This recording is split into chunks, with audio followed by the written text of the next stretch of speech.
যে গ্রামে ছোট বাচ্চারা মিলে মাছ ধরার দৃশ্য, শত শত বিঘা জুড়ে ফসলের ক্ষেত এবং রাস্তার দুপাশে অপরূপ সৌন্দর্যময় দৃশ্য। একটি গ্রামে এত সুন্দর দৃশ্য থাকলে সেই গ্রামটি কি আর অসুন্দর থাকতে পারে? এই গ্রামটি দেখতে পরিচয় বেশি সুন্দর এবং মায়াবতী একটি গ্রাম। হে গাইস, আমি Amit Hasan, back to back new video baby. এমন সৌন্দর্যময় গ্রাম দেখা যাচ্ছি, যেটা সুন্দরের কথা যত বলবো গাইস ততই কম মনে হবে, কারণ গাইস তার সৌন্দর্যকে গাইস অপমান করা হবে। এই রূপালী সৌন্দর্যময় গ্রাম আজকে আপনাদেরকে এই ভিডিওতে দেখাতে যাচ্ছি। তো গাইস চলুন শুরু করা যাক। যাওয়ার পথে এই ছোট্ট একটা ব্রিজ পার হতে হবে, এটার নাম হচ্ছে ইসাখালী ভাঙ্গা ব্রিজ। ইসাখালী ভাঙ্গা ব্রিজ পার হয়ে এখন চলে আসলাম তোমার ব্রিজ পার হতে। এই ব্রিজটা নদীর এই পার থেকে ওই পার পর্যন্ত বিশালতা অনেক, এবং এই ব্রিজটা শীতলক্ষা নদীর উপর দিয়ে চলে গেছে এবং শীতলক্ষা নদীর পানি দেখছেন আপনারা কিভাবে শান্ত হয়ে আছে, এবং তার দুপাশে দেখতে পাবেন প্রচুর পরিমাণে জাহাজ। দুইটা ব্রিজ পার হয়ে আমি চলে আসলাম উপজেলা পরিষদে। যাওয়ার সময় আপনারা এই গেটটা দেখতে পাবেন, যা দেখতে আমার কাছে অনেকটাই সৌন্দর্যময় লাগে। এটা হলো 150 বছর আগে জমিদারের লোকের একটি ঘর, এবং ওইটা হচ্ছে সরকারি মুরাপাড়া কলেজ। দেখতে পাচ্ছেন এখান থেকে দেখা যাচ্ছে।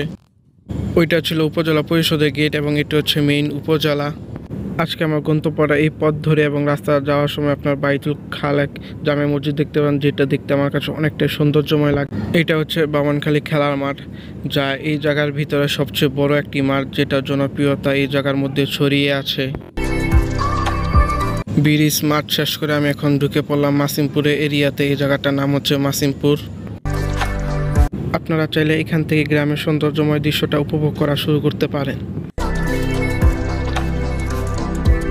ফাইনালি গ্যাস আমি চলে আসলাম সেই গ্রাম এবং সেই রাস্তায়, যেটার কথা আমি বলেছি আপনাদেরকে। গ্রামে প্রবেশ করার আগে এই রাস্তার দুই পাশে সৌন্দর্যময় দৃশ্য দেখতে পাচ্ছেন আপনারা কতটা সৌন্দর্যময়, এবং মেইন রাস্তার পাশে গ্রামটি হয়। রাস্তার পাশে আপনারা দেখতে পাচ্ছেন শত বিঘা জায়গা জুড়ে ফসলের জমি চাষ করা হচ্ছে। আমি যদি আরো সামনে যাই তাহলে আপনারা আরো সৌন্দর্যময় দৃশ্য দেখতে পাবেন। আমি এখন চলে এসেছি গ্রামের শেষ প্রান্তে, যেখানে আপনারা গ্রামের ফসল এবং কিছু বাড়িঘর ছাড়া আর কিছু দেখতে পারবেন না। আপনারা কি জানেন গ্রামে আসল সৌন্দর্য কি? সেই গ্রামে আসল সৌন্দর্য হচ্ছে এই ফসল ক্ষেত এবং গ্রামের পশু পাখি, এবং গ্রামের খোলা আকাশের নিচে আপনারা প্রাণ ভরে নিঃশ্বাস নিতে পারবেন। এখান দিয়ে যাওয়ার পথে আমি খেয়াল করে দেখলাম 3টি বাচ্চা পানিতে নামছে। তাদেরকে জিজ্ঞেস করার পর তারা বললো তারা নাকি 3 জন মিলে মাছ ধরবে, এবং সেই মাছ নিয়ে গেছে ভাগাভাগি করে তারা জোলাবাতি খেলবে। যা শুনতে গেছে আমার কাছে অনেকটা ইন্টারেস্টিং মনে হচ্ছে, যা আমরা আজ ছোটোবেলা করেছিলাম।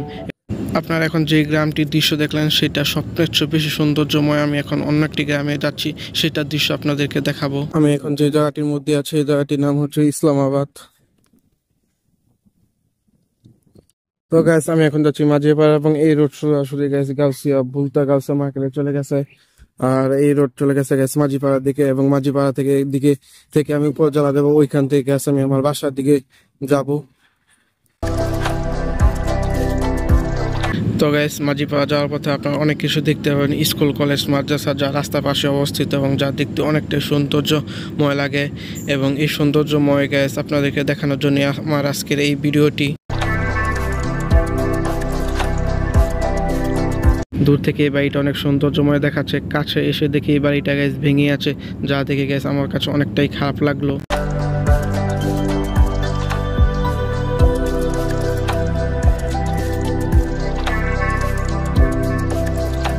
মেইন রাস্তার পাশে গ্যাস এরকম সৌন্দর্যময় দৃশ্য দেখে আমি গ্যাস থাকতে পারলাম না, তাই গ্যাস আপনাদের সাথে গ্যাস শেয়ার করে ফেললাম এরকম সৌন্দর্যময় দৃশ্য।